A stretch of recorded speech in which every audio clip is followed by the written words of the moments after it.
안녕하십니까. 저는 진유리라고 합니다. 저는 최근에 월요일이라는 책을 출판했는데요. 저는 지난 2003년부터 주로 금융회사에서 근무를 해왔고요. 지난 약 20년 정도 동안 채권 전문가로서 각종 금융회사, 삼성증권, 시티그룹, JP모건, 바클레이즈, 크레딧아그리콜 등등에서 근무하다가 올해 5월에 금융회사에서의 삶을 청산하고 지금 작은 개인 사업을 운영하고 있고요.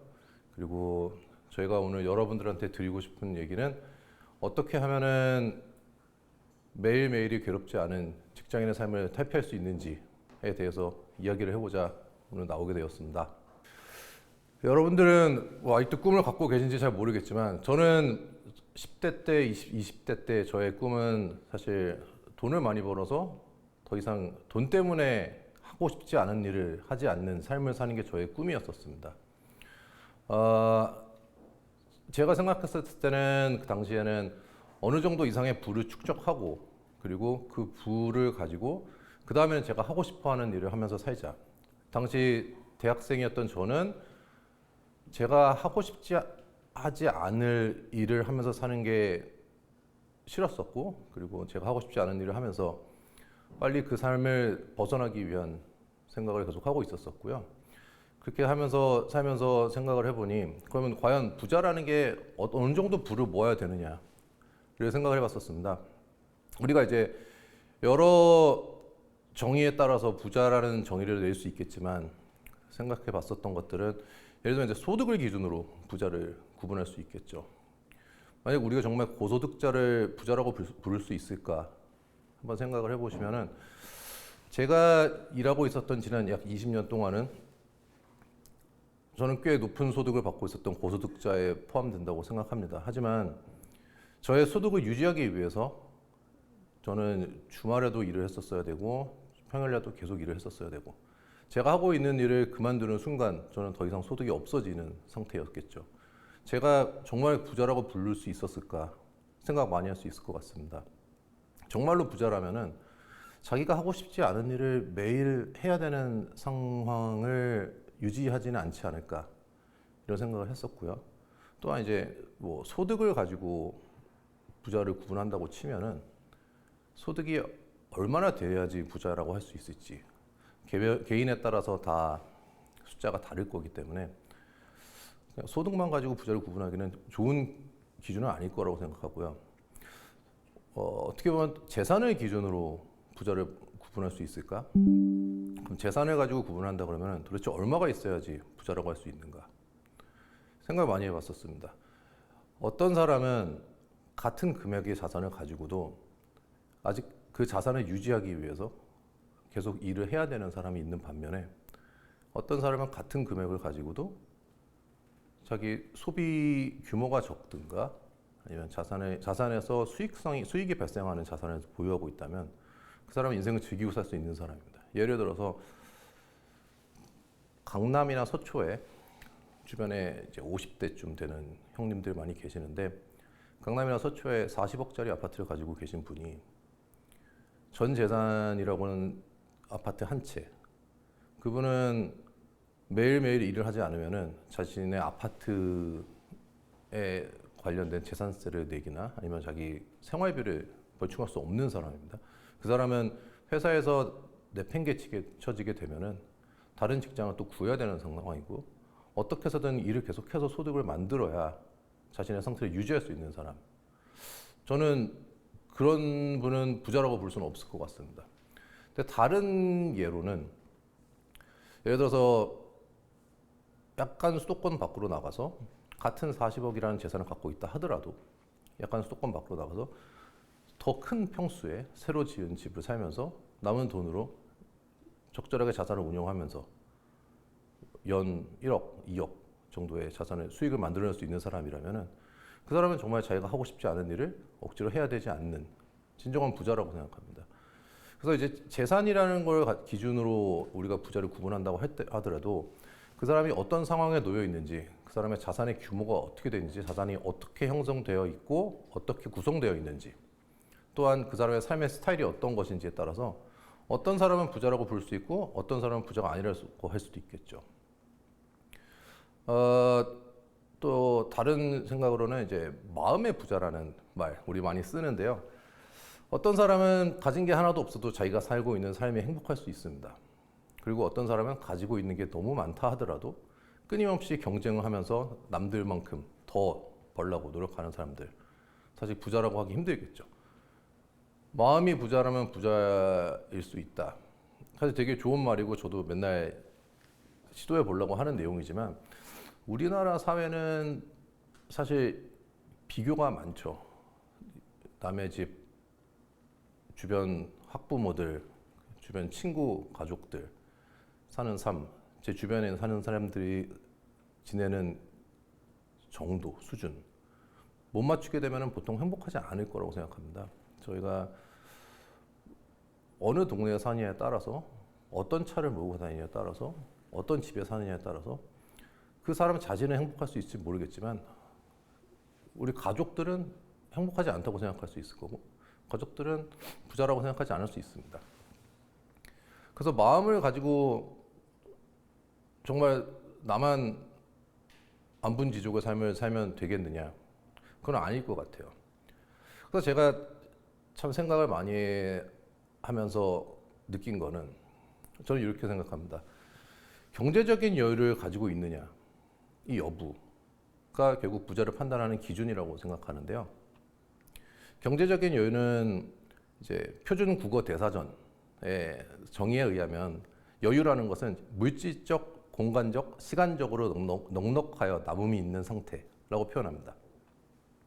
경제적 여유라는 표현은 여기서는 이제 공간적인 부분보다는 아마도 물질적과 시간적인 부분을 많이 포함할 것 같은데요. 우리가 소득이 충분하든 재산이 충분하든 가지고 있는 자산이 충분해서 제가 여유롭다고 느끼고 제 상태를 유지하기 위해서 뭔가를 계속 하지 않아도 되는 상태, 아마 그 상태가 경제적 여유라고 부를 수 있지 않을까 싶습니다. 저는 말씀드린 대로 경제적 여유, 소득이나 재산과 마음 이 부분들은 다 우리가 측정하기 힘든 기준들인 거고 경제적 여유도 사실 수치화하기는 쉽지 않은 내용이겠지만 결론적으로는 경제적 여유 보유 여부가 내가 부자다 아니다 판단할 수 있는 기준이라고 생각을 했었고요. 저 같은 경우는 조금 더 설명을 드리면은 저는 2003년도부터 이제 국내 증권회사에서 일을 시작했고 같은 해에 이제 외국계 증권사에서부터 채권 영업 업무를 계속했었습니다. 물론 이제 지난 20년 동안 회사도 여러 번 옮겼었고 그리고 잠깐 유학을 가 있는 경우도 있었고 개인 사업을 위해서 잠깐씩 쉬는 경우도 있었었지만 약 20여 년을 금융시장 주변에서 근무하거나 계속 근처에 있었다고 볼 수 있는데 저의 삶은 사실 그렇게 행복하지는 않았었던 것 같아요. 특히 저는 사실 제 첫 직장이었던 국내 증권사에 입사하기 전까지 대학교 다니는 4년 내내 저는 단 한 번도 금융회사를 취직할 거란 생각을 해보거나 예상을 해본 적은 없었거든요. 저는 아까 말씀드린 대로 빨리 돈을 많이 벌어서 빨리 나는 돈 때문에 일하는 사람이 되고 싶지 않다라는 생각에 조금이라도 돈을 더 많이 주는 연봉이 더 높은 더 빨리 성공할 수 있을 것 같아 보이는 금융회사를 들어가게 되었습니다. 첫 번째 직장은 사실 많이 힘들었었고 비전이 많아 보이지도 않았었고 그래서 같은 해에 외국계 증권사로 옮기게 되는데요. 외국계 증권사에서 제가 하는 일은 이제 외화채권 영업 업무를 했었었는데 저희 업무 특성상 이제 미국 시장을 봐야 돼서 저는 보통 근무 시간이 아침 9시부터 밤 12시까지 매일같이 근무했었습니다. 매일같이 근무했었고 휴일이라고는 보통 크리스마스랑 설날 미국과 한국의 휴일이 겹치는 그날 말고는 휴가 가는 날 말고는 구정이건 추석이건 매일 근무를 했었습니다. 저는 꽤 높은 연봉을 받았다고 생각하고 그리고 저한테 그런 기회를 주신 많은 분들께 굉장히 고마워하고 있긴 하지만 저의 삶이 행복하진 않았었고요. 그리고 저는 운이 좋게도 제가 하고 싶었던 일은 아니었지만 나름 제가 잘할 수 있는 일을 하고 있는 정도의 운은 좋았었지만 제 일을 하면서 아주 큰 보람이나 행복하다고 생각하지 못했었습니다. 그래서 아까 말씀드렸던 경제적 여유나 이런 생각을 많이 하게 되었었는데요. 그때 제가 생각하게 된 개념이, 이건 제가 이름을 붙인 개념인데, 노동 선택권이라는 개념을 생각하게 되었습니다. 제가 일을 선택할 수 있는 권리, 일을 할지 하지 않을지 선택할 수 있는 권리, 그리고 제가 어떤 일을 할지 선택할 수 있는 권리. 어떻게 보면 금융에서 얘기하는 옵션과 비슷한 개념인데요. 이 권리를 보유할 수 있느냐, 제가 과연 언제 이 권리를 보유할 수 있게 될까 등을 많이 생각하게 되면서 스스로 이름을 붙인 거는 노동 선택권이라고 이름을 붙였습니다. 노동 선택권이라는 것에 좀 더 설명을 드리면은, 이제 일반적으로 노동 선택권을 보유한 사람은 저의 정의에 의하면 경제적인 이유로, 경제적인 목적으로 자신이 원하지 않는 일을 계속하지 않을 수 있는 사람을 저는 노동 선택권을 보유한 사람이라고 판단하고요. 그런 사람이 되기 위해서 노력했었고, 그리고 여러분들도 그런 사람이 될 수 있기를 기원합니다. 일단 그 노동 선택권에 대해서 좀 더 생각을 해보시면은, 저는 이제 사람들의 부의 기준을 노동 선택권으로 분류를 하고요. 그리고 제가 생각하는 세상은 크게 세 가지 계층으로 분류가 되는 것 같습니다. 계급 사회는 아니니까, 계급은 아니고 이 계층 간에는 이동이 물론 가능하고요. 그리고 우리가 더 위의 계층으로 올라가는 사다리는 분명히 존재할 거고요. 그리고 그 더 위의 계층으로 올라가기 위해서 제가 경험했던 많은 것들, 그리고 제가 생각하는 것들을 정리해서 설명드리고 있습니다. 첫 번째 계층은 노동 선택권을 보유하지 못한 계층. 저는 노동 선택권 미보유 계층이라고 표현합니다. 일반적으로 대부분의 젊은 새로 일을 시작하는, 사회생활을 시작하는 초년생들이나 아니면 30, 40대들, 많은 분들이 노동 선택권을 보유하지 못한 계층이라고 생각되고요. 그리고 아마 우리나라에서 상당히 대부분의 사람들이 노동 선택권을 보유하지 못한 계층일 것이라고 생각합니다. 이 부분에 대해서는 사실 크게 설명드리지 않아도 될 것 같은 게, 아직 대부분 사람들이 노동 선택권을 보유하지 못한 계층이니까, 그러니까 내가 하는 일을 계속 지속하지 않으면 나는 현재 상태를 유지하지 못하는 사람. 그 다음 계층은 노동 선택권을 보유한 계층으로 이제 중간 계층을 생각을 했고요. 노동 선택권을 보유한 사람들은 뭐 뒤에서 좀 더 자세히 설명드리겠지만, 자기가 하고 싶지 않은 일을 경제적인 이유로 하지 않아도 되는 사람들입니다. 생각보다 많은 사람들이 포함될 수 있습니다. 우리가 국민연금이 나중에 노후 생활을 위해서 부족하다는 얘기를 많이 하지만, 국민연금을 제외한 4대 보험, 4대 연금보험, 특히 공무원연금, 사학연금, 그리고 군인연금, 수급자들은 저는 대부분 노동 선택권 보유 계층이 될 수 있다고 생각합니다. 그분들은 이제 이미 은퇴하신 분들이고, 그리고 자녀 교육비가 많이 들어가지 않을 가능성이 높고요. 상당히 높은 연금을 받고 계시기 때문에 그분들은 뭐 하기 싫어하는 일을 억지로 해야지 자기의 삶을 유지하는 사람들은 아닐 것이고, 생각보다 많은 사람들이 포함될 거고요.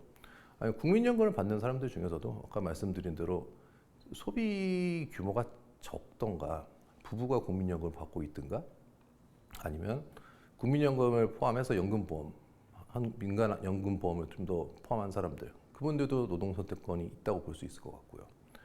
젊은 사람들 중에서는 보통 이제 증여를 받거나 아니면 사업적으로 큰 성공을 하거나 그런 분들이 노동 선택권 보유 계층으로 될 수 있겠지만, 아까 말씀드린 대로 생각보다 많은 사람들이 나이가 들면서 노동 선택권 보유 계층으로 될 가능성이 높다고 생각합니다.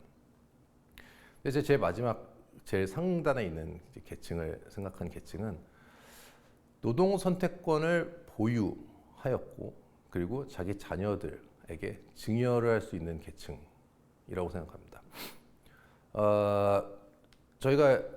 제가 생각하기에 노동 선택권을 보유하고 그리고 증여 가능한 계층이라면은, 아까 말씀드렸던 노동 선택권 보유 계층보다 훨씬 많은 자산을 들고 있을 거고요. 뭐 그런 자산들이 금융 자산이 될 수도 있을 거고 부동산이 될 수도 있을 거고 아마 지금은 부동산이 많겠지만 그 기업을 넘겨줄 수 있는 부모들도 있을 거고요. 그분들은 자기 자신도 하고 싶어하지 않는 일을 할 필요 없지만 자기 아이들에게도 하고 싶어하는 일을 시키지 않아도 되는 계층이라고 볼 수 있을 것 같습니다.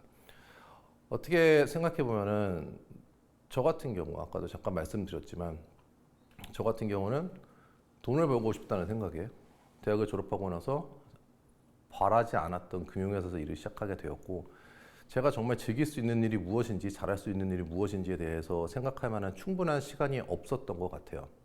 물론 그런 기회도 많지 않았었겠지만요. 근데 노동선택권이라는 제 자녀들이 자기가 하고 싶어 하는 일을 시킬 수 있을 정도의 부를 축적했다면 그 아이들에게는 매우 큰 행복일 것 같아요. 우리가 어렸을 때 많은 생각해 볼 수 있잖아요. 요새 같은 경우에는 골프 선수를 해보고 싶어요. 그림을 그리고 싶어요. 셰프가 되고 싶어요.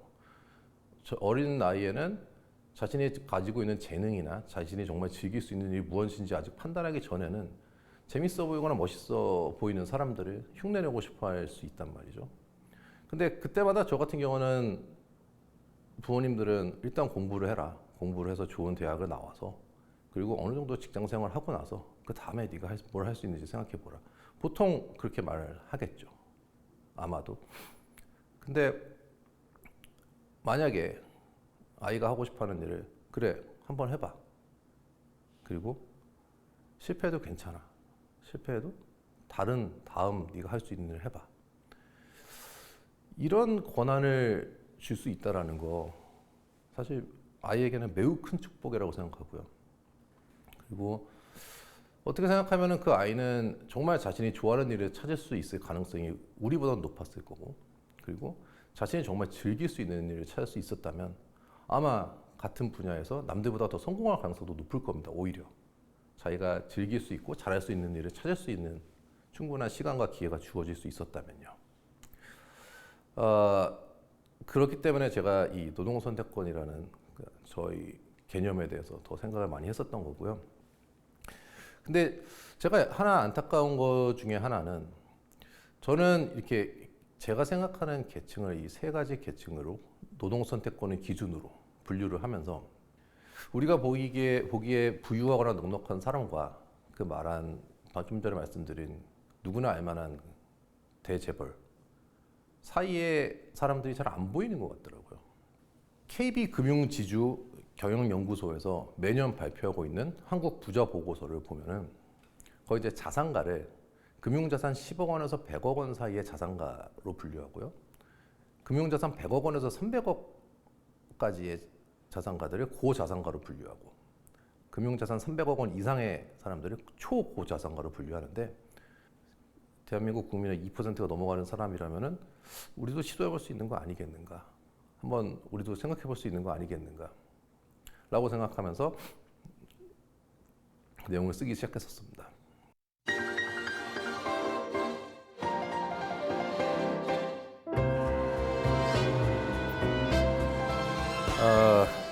뭐 이제 일단 노동 선택권에 대해서는 잠깐 설명을 드린 것 같고 그리고 노동 선택권으로 계층을 분류하는 내용을 설명을 드렸는데요. 그럼 노동 선택권을 내가 보유하고 있는지 여부를 판단하려면 어떻게 하는 게 좋을까라고 생각해봤습니다. 저는 간단하게 세 가지 항목으로 분류하려고 했습니다. 첫 번째, 예상 수입 금액입니다. 예상 수입 금액이라고 표현한 거는 제가 근로를 하지 않고 일을 하지 않고 저의 노동의 투입 없이 생기게 될 금액들의 합계입니다. 예를 들면 제가 현재 보유하고 있는 자산 그리고 제가 현재 보유하고 있는 자산으로부터의 현금 흐름 혹은 나중에 생길 수 있게 될 자산 증여를 받을 수도 있을 것이고 아마 이런 것들은 이제 미리 계산하기는 쉽지 않겠지만 어쨌든 제가 일을 하지 않아도 앞으로 저에게 들어오게 될 금액을 저는 예상 수입 금액이라고 표현했고요. 그래서 반대쪽에는 이제 예상 지출 금액이 있습니다. 예상 지출 금액은 뭐 우리가 지금 100세 시대에 가까워지면서 제가 정확히 언제까지 살 수 있을지 모르겠지만 제가 앞으로 쓰게 될 돈, 제가 죽을 때까지, 우리가 사망할 때까지 사용하게 될 돈을 예상 지출 금액으로 분류했습니다. 이거를 이제 회계적으로 표현하면은 재무 상태표라고 표현하는데 약간 복잡한 개념일 수도 있지만 예상 수입 금액을 우리가 현재 갖고 있는 자산이라고 표현할 수 있을 것 같고요.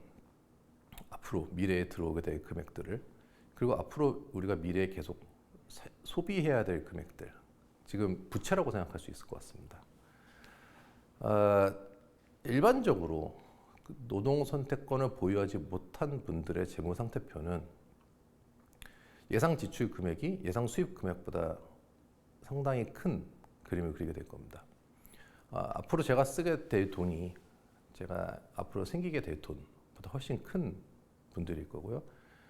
그래서 예상 수입 금액과 예상 지출 금액의 차액이 마이너스 음의 숫자를 보이게 될 겁니다. 그 차액을 결국 우리는 노동을 통해서 그 차액을 메꿀 수밖에 없는 사람들, 그런 분들이 노동 선택권 미보유 계층이라고 볼 수 있을 것 같고요.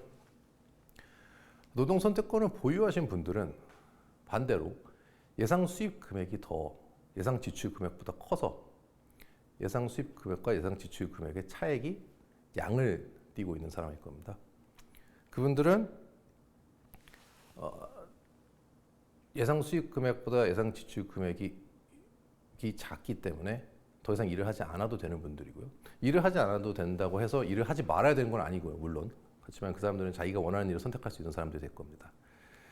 마지막으로 이제 노동 선택권 보유 및 증여 가능 계층의 재무 상태표를 생각해 보시면, 이분들은 아까 노동 선택권 보유하시는 분들과 비슷하겠지만 예상 수입 금액과 예상 지출 금액의 차액이 훨씬 더 클 겁니다. 그 차액이 훨씬 더 커서 상속이나 증여세를 고려하고 나서도 자녀에게 물려줄 수 있는 금액이 그 자녀의 예상 지출 금액을 훨씬 초과하는 금액이 될 수 있다면 노동 선택권을 보유하고 있고 증여 가능한 계층이라고 볼 수 있겠죠. 이렇게 사실 예상 수입 금액이나 지출 금액을 우리가 정확하게 계산하는 것은 쉽지 않겠지만 대략적으로 계산을 해보시면 앞으로 제가 노동 선택권을 보유하고 있는지 여부를 판단할 수 있을 거고, 과연 얼마나 더 모아야 노동 선택권을 보유할 수 있게 될지 판단할 수 있는 데 도움이 될 것 같습니다. 그러면은 아까 말씀드렸던 그 표를 가지고 노동 선택권 보유를 위해서는 어떻게 해야 되느냐. 사실 제가 보여드렸던 재무 상태표를 보시면은 내용은 되게 간단합니다. 노동 선택권 보유를 위해서는 간단하게 말씀드려서 예상 수입 금액을 증가시키고 예상 지출 금액을 감소시키는 방법밖에 없습니다. 우리가 지금 노동 선택권을 보유하고 있지 않은 상태라면은 한 가지 더 변수가 생길 수 있을 텐데요. 우리가 은퇴에 목표하는 시점까지 근로소득을 최대화하고요. 그리고 은퇴하라는 목표 시점까지의 지출 금액을 최소화시키는 것을 더 포함할 수 있을 것 같습니다. 그럼 이 기준에서 우리가 노동 선택권을 보유하기 위해서 어떻게 해야 되느냐? 결국에는 몇 가지 경우의 수밖에 나오지 않는데요. 우리가 보유하는 자산을 증가시키고 혹은 보유한 자산으로부터의 수익성을 증가시키거나 아니면은 사업 수익, 보통 요새는 부업도 많이들 하시는데 사업 수익을 증가시키든가 목표 시점까지의 노동 선택권을 기준을 판단하시는 분들 입장에서는 목표 시점까지 근로소득을 증가시키든가 혹은 목표 시점을 좀 더 지연을 시키든가, 그리고 마지막으로 가장 중요한 부분인 예상 지출 금액을 감소시킬 수 있는 소비를 줄이는 방법, 이렇게 분류할 수 있을 것 같습니다. 결국 경우의 수는 많지 않고요. 우리가 할 수 있는 노동 선택권을 보유하기 위해서 할 수 있는 큰 그림, 큰 구분 하에서 할 수 있는 일도 많지 않은 것 같습니다. 하나하나 항목들을 일일이 설명드리긴 힘들겠지만 하나 설명을 드리면은, 일단 말씀드린 대로 예상 지출 금액과 예상 수입 금액의 차이가 제가 일을 하지 않을 수 있는 권리를 만들어주는데 가장 큰 영향을 미친다면은, 저는 가장 중요한 거는 일단 소비를 줄이는 게 제일 중요하다고 생각합니다. 소비를 줄이게 되면 예상 지출 금액이 감소되고 제가 필요한 예상 수입 금액이 감소하게 될 거기 때문입니다. 또한 소비를 감소시키게 되면 제가 오늘 감소시킨 소비가 결국 그 금액만큼 저의 자산이 될 겁니다. 그 자산은 자산의 수익률 증가로 인해서 다시 자산을 불릴 겁니다.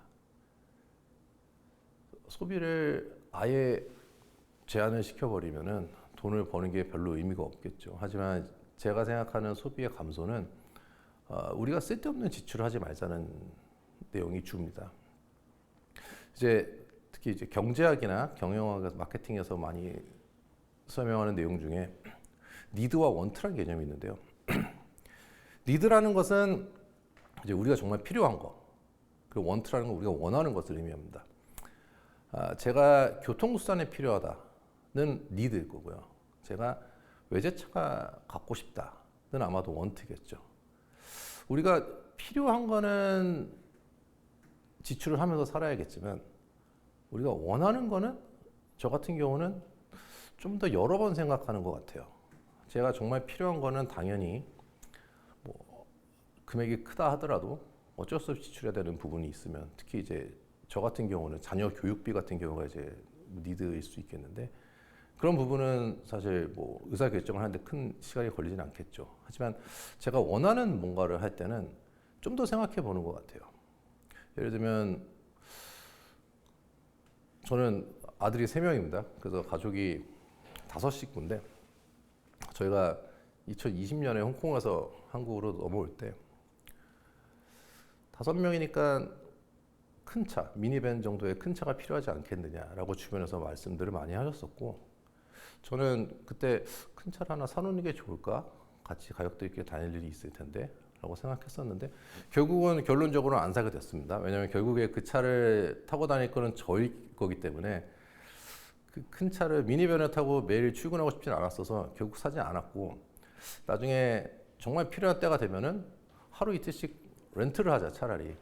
그게 제가 일주일 내내 미니밴을 끌고 출근하는 것보다 낫겠다 싶어서 일단은 세단으로 샀습니다. 근데 세단 타고 다니면서 지금 가족들이 한국에 온 지가 지금 3년이 되어 가는데, 아까 말씀드린 대로 미니밴이 필요하면 렌트를 하자라고 생각했던 제 생각에서 단 한 번도 렌트를 한 적이 없었습니다. 어떻게 보면은 저한테 미니밴은 필요 없었던 거겠죠. 원하는 거였을 수는 있겠지만 필요 없었던 거일 수도 있습니다. 사실은. 이런 지출이 많은 것 같아요. 우리가 사실은 필요가 없었는데 근데 원했기 때문에 샀던 거. 특히 가장 흔한 것들이 이제 집에 있는 운동기구들이 주로 그렇게 될 수 있겠죠. 저는 원했지만 사다 놓고 나서 몇 주 지나고 나니까 사실 옷걸이가 돼 있더라. 이런 얘기는 매우 많이 들어보셨을 텐데요. 그거는 사실은 니드가 아니었던 거죠. 그래서 저는 어떤 소비를 함에 있어서 제가 소비를 줄이기 위해서 모든 소비를 줄이자는 얘기는 아닙니다. 필요한 거는 소비하되, 그리고 이제 사회적으로 예를 들어서 친구들과 동료들과 같이 식사 가끔 한번 살 수도 있고 술 한 번 살 수도 있고, 사회적으로 문제가 되면서까지 전략하자는 얘기는 전혀 아니고요. 쓸데없는 지출을 하지 말자는 내용입니다. 그 다음에 또 하나 생각해야 될 거는, 저는 이제 저축을 습관화해야 된다고 생각합니다. 저축이라는 게 제가 사회 초년생 때는 그런 생각 많이 했었습니다. 연봉이 작았을 때는 제 위에 선임들을 봤었을 때, 금방 저렇게 되면은 지금 받는 연봉을 몇 배씩 벌 텐데 그때 가서 저축하지 뭐. 지금 이거 벌어갖고 월급 얼마 되지도 않는데 이걸 어떻게 쪼개서 저축을 하겠어?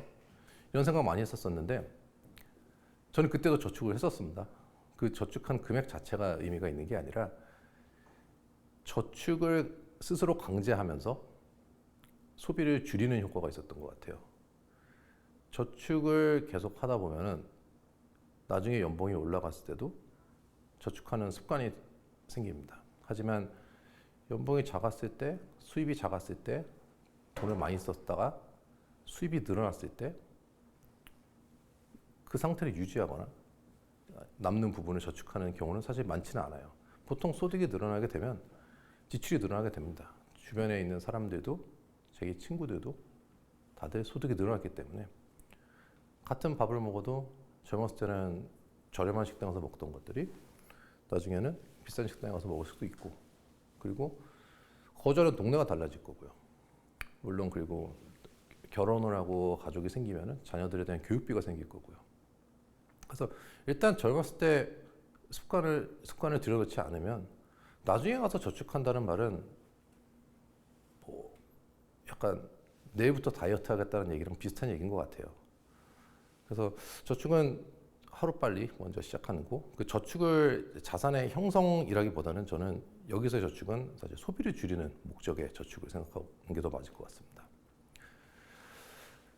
그리고 두 번째로 큰 분류인 이제 자산을 불리는 방법을 찾아야 노동 선택권을 가질 수 있게 될 텐데요. 직장인, 특히 월급을 받는 사람들 입장에서는 현재 가장 손쉬운 방법은 가장 주 소득원 자체가 근로소득이겠죠. 회사에서 제 월급이 제 소득의 대부분인 경우가 많을 수 있을 거고.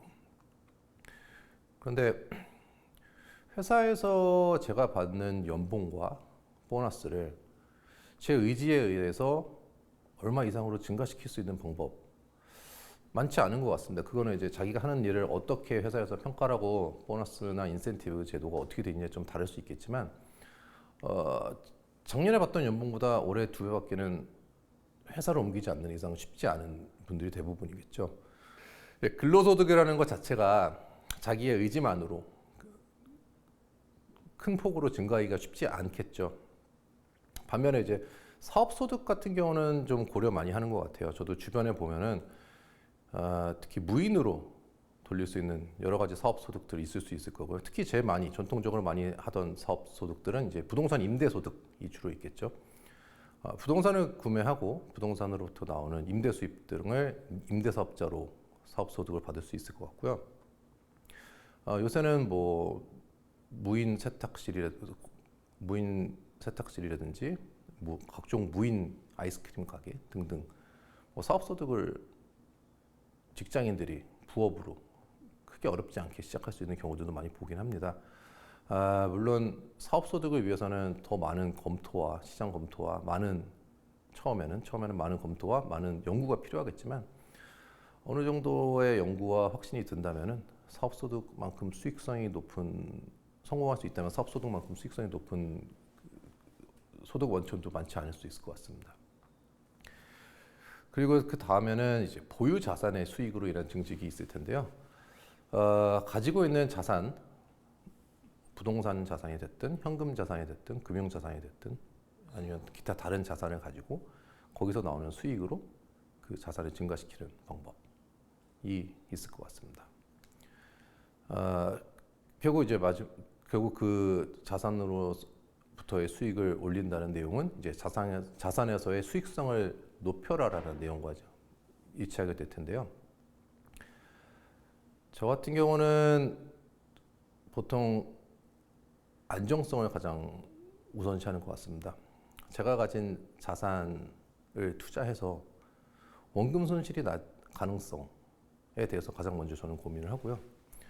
어떤 분들은 젊었을 때는 주식이나 좀 더 위험 자산에 많이 투자를 하고 어떤 분들은 젊었을 때부터 안전한 자산 위주로 투자를 하시는 분들이 있을 거지만 물론 이제 두 개의 페이오프는 있습니다.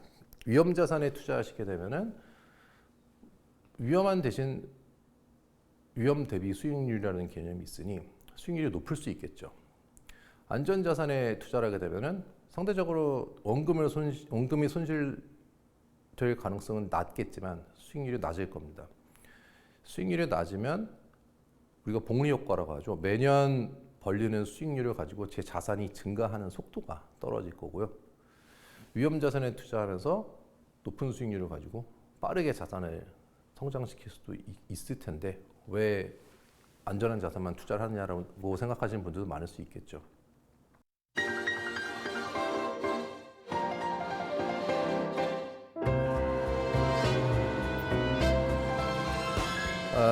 제가 아까 처음에도 잠깐 소개드릴 때 말씀드렸지만 저는 채권을 오래 했습니다. 저는 채권쟁이였었고 채권 오래 하시던 사람들처럼 안정성을 저는 최우선으로 생각합니다. 은행 예금 금리만 가지고 우리가 수익을 만들어내기 힘들지만 은행 예금보다 좀 더 높은 안전 자산들 늘 찾으려고 노력하고 있습니다. 지금은 현재 금리 수준대라면은 지금 정기 예금 금리가 약 4%대. 저는 현재 상태 정도면은 한 5%에서 7% 정도. 상대적으로 안전하지만 원금 손실 가능성이 적지만 꾸준한 수익을 올릴 수 있는 자산들 위주로 투자를 할 것 같습니다. 현재 그렇게 투자를 하고 있고요. 또 하나 우리가 자산의 수익성을 올릴 수 있는 방법은 특히 저는 많이 사용했던 방법인데 상업용 부동산 투자를 통해서 수익성을 증가시키는 방법일 것 같습니다. 물론 이거는 타이밍이 되게 중요하긴 한데요. 상업용 부동산 같은 경우는 보유하고 있음으로써 저한테 수익이 생기게 되겠죠. 임대 수입이 생길 수 있고 그리고 또한 일반적으로 부동산 가격은 시간이 지나면서 상승하는 경향이 있기 때문에 제가 매각 시점까지 자산의 가치가 올라갈 수 있는 그 두 가지 효과를 양쪽으로 잡을 수 있을 것 같습니다. 그리고 상대적으로 안전한 상업용 부동산이라면 그렇다면 대출을 활용하는 것도 매우 적극적으로 고려해야 된다고 생각합니다. 대출 금리가 저의 수익성 자산의 수익률보다 낮다면 그렇다면 저는 제가 투입한 금액의 수익률을 높일 수 있기 때문에 레버리지를 적극적으로 활용하는 부분도 고려하면서 자산을 늘릴 수 있을 것 같습니다. 여기서 제가 주변에 늘 말하는 것들 중에 하나 매우 중요한 얘기인 것 같은데 아까 시작할 때 얘기했던 것들과도 좀 비슷할 수 있겠지만 무수익 자산이라는 개념이 있습니다. 보유한 자산이긴 하지만 돈이 벌리지 않는 자산을 무수익 자산이라고 부를 수 있을 것 같아요. 특히 제가 생각하는 대표적인 무수익 자산은 우리가 살고 있는 집이라고 생각합니다. 저는 집을 구분을 해서 생각을 하는데요. 제가 구입하는 집과 제가 거주할 집, 저는 두 개를 분류해야 된다고 생각해요. 제가 거주할 집을 제가 굳이 매입을 할 필요는 없다고 생각합니다. 저는 월세를 살고 있고 저는 집을 가지고 있습니다. 제 집에 살고 있지 않다는 얘기죠. 제가 제 집에 살고 있지 않고 제가 월세나 전세를 통해서 제가 원하는 동네에서 원하는 형태의 집에서 거주할 수 있다면 제가 사는 집을 굳이 제 돈을 주고 살 필요는 없겠죠. 만약에 제가 집 주택 가격 상승이라는 그 자본 이득을 얻기 위해서 주택을 구매한다면 아마 가장 가격이 오를 가능성이 높은 지역에 가장 가격이 오를 가능성이 높은 평수에 가장 가격이 오를 가능성이 높은 형태의 주거를 구입하겠죠. 굳이 제가 거기에 살 필요는 없으니까요. 그런데 만약에 우리가 거주와 구매를 위한 목적을 분류할 수 있다면 제가 거주할 집을 굳이 제가 돈 주고 사서 들어가 있어야 되지 않는다는 것을 동의한다면 사실 제가 구입하는 주택은 결국 투자 안의 하나일 뿐이라고 생각해야죠. 주택을 구입하게 되면 주택 구입하게 되는 재반 비용들이 들어가게 됩니다. 중개 수수료가 들어가게 될 거고 취등록세가 들어갈 거고 보유하고 있는 동안 재산세가 생길 거고 종합부동산세도 낼 수 있을 거고요. 매각할 때 양도세도 내게 될 겁니다. 또 매각할 때도 또한 또 중개 수수료가 나가겠죠. 우리가 이 많은 거래 비용을 고려하고도 과연 주택을 이 다른 투자 안들과 대비해서 다른 투자 안들이라고 말씀드리면은 주식이나 자산, 펀드나 아니면은 채권, 뭐 기타 여러 가지 우리가 고려할 수 있는 모든 다른 자산들에 비해서 이게 정말로 선택할 만한 자산인지 그 부분 생각해봐야 될 것 같습니다. 거기다가 지금 우리나라 인구 구조를 생각해 보면은 주택 가격이 과연 지난 20, 30년 동안 상승한 만큼 앞으로도 계속 상승할 수 있겠느냐에 대해서는 저는 개인적으로 의문을 갖고 있는데 그렇게 생각하면은 보유함으로 있어서 계속 비용이 지출될 수밖에 없는 세금이 지출될 수밖에 없는 그리고 막상 나중에 매각하려고 해도 경기가 안 좋을 때는 매각이 쉽지 않는 부동산을 투자안의 하나로 고려하는 것이 맞느냐, 그 생각 해봐야 될 것 같습니다. 사실 우리나라 사람들은 이 주택에 대한 일종의 강박이라고 해야 되나, 선호라고 해야 되나, 너무 집을 사야 된다고 생각하시는 분들이 많으세요. 그래서 아까 말씀드렸던 40억짜리 아파트를 가지고 일을 지속하지 않으면 자산을 유지하지 못하는 경우들도 주변에 매우 많이 보이는 것 같아요. 그래서 거주로서의 주택이 아닌 그 구입하는 주택을 판단할 때는 좀 더 많이 생각해봐야 될 것 같습니다. 이상으로 전반적으로 자산의 우리가 노동 선택권을 얻을 수 있는 여러 가지 방법에 대해서 좀 생각을 해봤는데요. 결국 크게 말씀드리면은 자산을 증가시켜야 되고 자산에서의 수익성을 증가시켜야 되고, 그리고 반면에 소비를 감소시켜야 됩니다. 그리고 소비를 감소시켜야 되는 부분은 아까도 보여드렸던 재무상태표를 보시면 보이겠지만 매우 중요한 부분을 차지하고 있고요. 소비는 한번 증가하면은 사실 돌아가기가 쉽지 않습니다. 그래서 저는 현명하고 합리적인 소비를 통해서 소비 금액을 최대한 줄일 수 있는 반면에 자산을 증가시키고 자산의 수익성을 증가시켜서 노동 선택권을 확보할 수 있다고 생각하고 있고요. 방금 말씀드린 내용들은 약간 제가 저술한 월요일이라는 책의 일부 내용이긴 한데요. 그 책을 보시면 아마 좀 더 자세한 내용들이 보이실 수 있을 것 같습니다.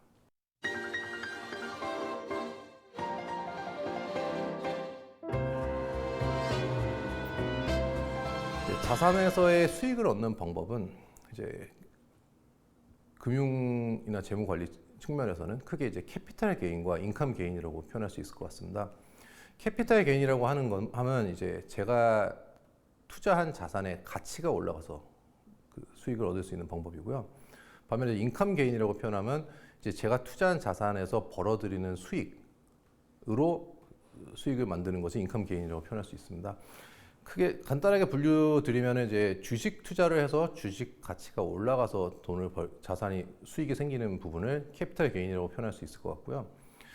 채권이나 예금 등에 투자해서 이자를 받게 되는 것을 인컴 게인이라고 표현할 수 있을 것 같습니다. 아까 말씀드렸을 때 위험 자산에 투자를 하면서 좀 더 높은 리스크를 지면서 위험을 지면서 더 높은 수익률을 추구하는 투자들은 대부분은 캐피탈 게인을 위한 투자들일 거고요. 특히 요새 암호화폐 등도 많이 캐피탈 게인을 추구하는 대표적인 사례라고 볼 수 있을 거고요. 이제 반면에 이제 우리가 생각하는 안정적인 자산, 예금이라고 한다든지 아니면은 MMF, 아니면 일반적으로 이거는 제가 그렇게 안전하다고 생각하지는 않지만 ELS에 투자하는 수요들도 사실 인컴 게인을 노리고 투자하시는 분들이 많을 것 같은데 보유함으로써 생기는 수익을 추구하는 투자를 인컴 게인이라고 볼 수 있을 것 같습니다. 저 같은 경우는 보통 인컴 게인에 집중해서 투자를 하는 편입니다.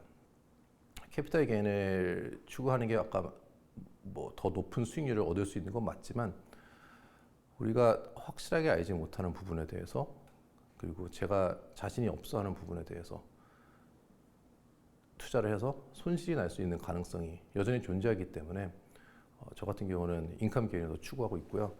제가 인컴 게인을 추구하면서도 높은 수익률을 얻을 수 있는 방법을 한번 생각을 해보면, 저 같은 경우는 가진 자산에서 생기는 인컴 게인의 일부를 말씀드린 위험 자산에 투자하는 방법 생각해 볼 수 있을 것 같습니다. 제 원금이 손실이 많이 나지 않을 수 있는 반면에 수익의 일부, 제가 예정된 저의 수입의 일부를 위험 자산에 넣을 수 있다면은 물론 위험 자산에 대한 비중이 적겠지만, 그렇지만 위험 자산에서 얻을 수 있는 수익을 얻을 수 있을 거고요. 그리고 그 연습을 하시다 보면은 아마 좀 더 위험 자산의 비중을 늘릴 수도 있을 거고요. 그래서 캐피탈 게인과 인컴 게인, 특히 인컴 게인 위주로 투자를 하는 게 유리할 거라고 보고 있고요.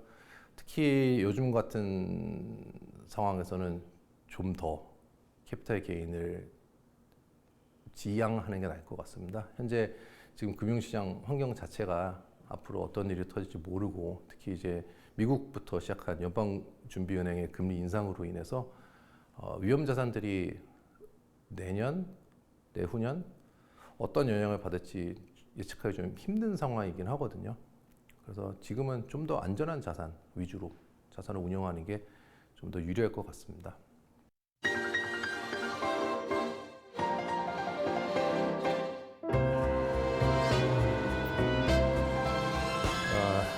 이상으로 이제 저의 짧은 생각과 그리고 저의 노동 선택권에 대한 이야기 그리고 어떻게 하면 노동 선택권을 우리가 취득할 수 있는지에 대한 얘기 그리고 우리가 노동 선택권을 기준으로 한 계층의 분류 등에 대해서 설명을 드렸는데요. 말씀드린 대로 크게 말씀드리면은 자산을 증가시켜야 되고 자산에서의 수익성을 증가시켜야 되고 그리고 가장 중요한 부분 소비를 줄여야 되는 부분 꼭 고려하시길 바라고요. 특히 우리가 아까 재무상태표에서도 봤듯이 예상 지출 금액을 줄이는 것이 노동 선택권 보유 여부에 매우 큰 영향을 미치기 때문에 소비를 감소시킬 수 있는 여러 가지 방법들 꼭 생각해 보셔야 나중에 노동 선택권을 획득하는 데 도움이 될 것 같습니다. 여러분들 다들 뭐 훌륭한 자산 관리 하셔서 그래서 노동 선택권 꼭 획득하시길 바라고요. 그리고 여태까지 방송 잘 들어주셔서 감사드립니다. 진율이었습니다. 감사합니다.